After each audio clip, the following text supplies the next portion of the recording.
Yang kedua, wattaqun nisa.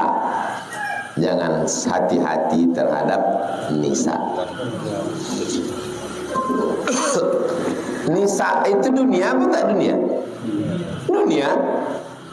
Zuyyina lin-nasi hubbus syahawati minan nisa wal banin wal qanatiril muqantarati minadh dhahabi wal fiddah wal khailil musawwamah wal an'am wal harth. Dunia semuanya. Nisa perempuan, wal banin anak, wal qanatiril muqantarati minadh dhahab emas, wal fiddah perak, wal an'am binatang ternak, wal harth kebun. Dunia ini semua. Kenapa setelah disebut dunia disebut lagi perempuan? Karena di antara semua nikmat dunia ini yang paling banyak tertipu adalah tentang perempuan. Hati-hati itu. Saya 4 tahun kuliah tak pernah saya pacaran. Karena memang ketat persaingan. Nah, jadi saya terselamatkan oleh situasi dan kondisi. Kalau sayalah jadi antum sekarang tak sanggup. Tinggal di Pekanbaru, ganteng, duit banyak, cewek lebih banyak, motor ada, mall banyak, handphone ada. Zaman dulu orang kalau mau kenalan sama cewek mesti membawa lidi. Tahu lidi? Dijulukkan ke celah lantai. Lantai orang Melayu kan begini. Nah, dijulukkan ke lantai. Perempuan tuh menengok lidi. Ada lidi, berarti ada orang bawa. Sekarang miss call itu. Macam mana cara dia berkirim surat? Ini laki-laki, ini perempuan. Pas berselisih jalan, diselipkannya lah surat itu. Antum tonton bagaimana Zainuddin berkirim surat ke Hayati dalam tenggelamnya kapal Panderwi, Buya Hamka. Begitulah susahnya dulu orang mau menghadapi perempuan tuh menggeletar. Zaman sekarang buka handphone, hai, cari di FB, cari di IG, kirim email, kirim message, kenalan, jalan-jalan, bubar, pindah ke pokok kayu yang lain, playboy cap tupai. Ittaqun nisa, hati-hati perempuan. Saya bersyukur pada Allah saya terselamatkan oleh itu. Mahasiswa Indonesia 2.400, laki-laki 2.100, 300. Persaingan ketat. Itu nama anak Indonesia. Sama orang Mesir tak laku kita Mesir. Lihat dari apapun kalah. Postur tubuh kalah, hidung jauh, warna kulit apalagi, harta tak ada. Mana dipandangnya kita? Jadi antum yang masih kuliah hati-hati. Alhamdulillah Pak Ustaz, saya tak tertarik dengan perempuan. Terus sama laki-laki. Musibah. LGBT. Na'udzubillah, na'udzubillah, na'udzubillah. Fattaqud dunia, wattaqud nisa. Hati-hati dengan perempuan. Fokus aja belajar. Nanti udah sampai masa usia menikah. Kalau antum jaga diri antum, Allah akan siapkan perempuan yang terbaik. Sudah ada jodoh antum, cuman belum nampak. Sudah ada jodoh antum itu, cuman belum kenal. Sudah disiapkan Allah. Antum naik pesawat dari Jakarta ke Pekanbaru, lebih 1000 kilometer. Tenang di dalam pesawat, padahal antum tak kenal pilotnya, tak tahu pilot itu tak tertidur, tak mabuk di depan pakai sabu-sabu. Bisa antum tenang di dalam pesawat. Kenapa antum ragu dengan dunia? Maha pilot yang mengatur. Siapa yang mengatur? Allah. Jadi kalau ada orang yang risau dengan jodohnya, risau dengan rezekinya, tapi dia tak risau waktu naik pesawat, berarti imannya ke pilot lebih besar daripada kepada Allah. Di mana letak iman? Di mana letak keyakinan kepada Allah? Antum belajar aja, belajar. Tanyalah bapak-bapak yang udah menikah nih, bagaimana dia jumpa dengan istri. Sesuatu yang tak pernah terpikirkan. Allah SWT mengatur semua. Fa inna awwala fitnati Bani Israel, ujian yang pertama pada Bani Israel, kanat fin nisa, adalah pada perempuan. Rawahu Muslimun. Hadis ini diriwayatkan oleh Imam Muslim. Ada namanya saum'ah. Saum'ah, tempat beribadah. Orang kalau sudah tinggal di saum'ah, makanannya diantar, minumannya diantar, pakaian kotornya diambil, dicucikan, tak keluar-keluar dari saum'ah. Jamaknya sawami. Tak keluar dari saum'ah.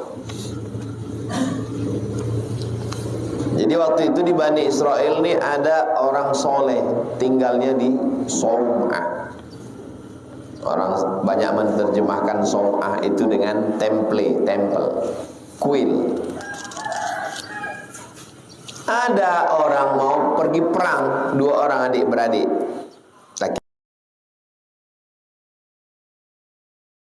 Adiknya perempuan. Kemanalah kita kirimkan adik kita ini? Kita mau pergi perang, nanti adik kita ini diganggu orang. Kemanalah kita titipkan adik kita? Gimana kalau kita titipkan ke pengusaha tuh? Jangan, dia gatal. Gimana kalau kau titipkan ke pejabat itu? Jangan, habis adik kita ini nanti. Jadi gimana? Kita titipkan orang yang paling jujur dan amanah di kalangan Bani Israel, laki-laki yang tinggal di Saum. Assalamualaikum. Waalaikumsalam. Kami mau pergi perang. Tolong jagaan adik kami ini ya. Ya. Dibuatkanlah rumah di samping Saum'ah. Ahli ibadah tinggal di Saum'ah. Adiknya tadi tinggal situ. Bagaimana cara setan? Pertama lewat mata. Orang yang tinggal di Saum'ah tadi menengok. Setelah mata muncul ketertarikan dalam hati dan pikiran. Adik yang perempuan tadi mengantarkan makanan. Mengantar makanan, mulai bicara, nazratun, pandangan. Setelah nazratun, fakalamun, fasalamun, fakalamun, faliqa'un, famau'idun. Pertama, yang kedua salam, say hello, yang ketiga bicara, yang keempat ngomong. Habis itu janjian, terjadilah apa yang terjadi. Akhirnya singkat cerita, hamil adik yang dititipkan tadi. Setelah hamil takut, lahir anak, dibunuhnya perempuan ini, ditanamnya di bawah Saum'ah, gali tanah. Habis perang pulang abangnya tadi, mana adik kami? Gak tahu, hilang tak kemana. Aku sibuk beribadah, adikku hilang. Mimpi abangnya, mimpi ilham mengatakan gali di bawah tempat Saum'ah, nanti ada tanda-tanda. Gali, pas digali ditemukan 2 kerangka, perempuan dan anak kecil. Begitulah cara, maka turun ayat la tattabi'u khutuwatis syaitan. Jangan ikuti langkah-langkah syaitan. Makanya bunyi ayat zina itu la taqrab, jangan mendekati, bukan jangan berzina. Saya nggak ada Pak Ustaz, cuman tukar-tukar WA aja, itulah langkah pertama. Cuman friend aja, itulah pertama.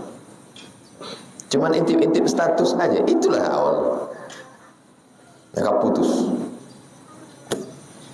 Kalau enggak saya jaga dari semester 1 ini, nanti diambil orang Pak Ustaz. Ada yang sudah disiapkan Allah di S2. Apa kau risaukan itu?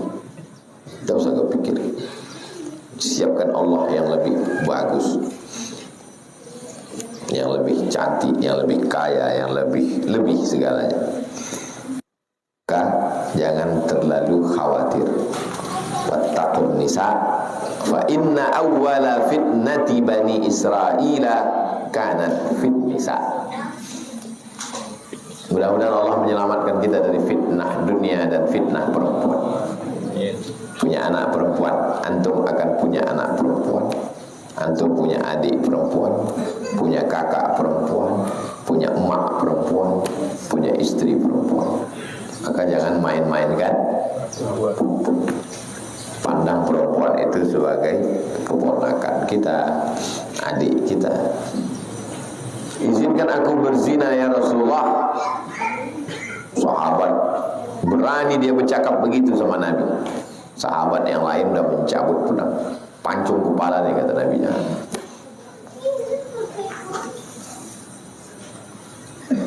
Kata Nabi, bagaimana kalau orang berzina dengan anakmu, dengan adikmu, dengan emakmu? Merah muka. Kawan saya, dosen ngajar di Pasca, ada salah satu mahasiswa ini yang ya pikirannya, kata dia nikah itu tak perlu. Kalau kita mau makan kambing kan nggak perlu beli kambing, cukup aja beli sate kambing. Nikah itu komitmen yang terlalu ribet Pak. Kawan saya ini pakai hadis itu. Jadi menurut dia datang, bayar, selesai. Sampai ribet. Pakainya hadis ini. Bagaimana kalau orang berzina dengan emakmu? Merah mukanya. Bagaimana kalau perempuan yang dibayar itu adikmu? Bagaimana kalau yang dibayar habis itu pergi itu anakmu? Merah mukanya. Rupanya dia mengatakan datang, bayar, selesai. Itu ke orang lain. Kalau ke anaknya, ke emaknya, ke kakaknya, ke adiknya, berarti tidak objektif. Pemikirannya subjektif, hanya ke orang, ke dia tidak. Sama juga dengan nikah mut'ah. Buka kitab Syekh Ahmad As-Syarbasi dalam judul Yas'alunaka Fiddin, Yas'alunaka Fiddin wal Hayat. Dia sedang duduk di samping ulama Syiah. Tanya, boleh nikah mut'ah? Oh boleh. Kebetulan ulama Syiah ini ada anak perempuan. Tanya, bagaimana ini? Merah mukanya. Rupanya maksudnya sama orang lain. Kalau anak aku ini jangan. Itu namanya kaji di orang, bukan kaji untuk awam. Itulah kaji kita subuh ini, hadis 70. Pertemuan akan datang kita bertemu di musalla. Musalla apa? Al-Hijrah.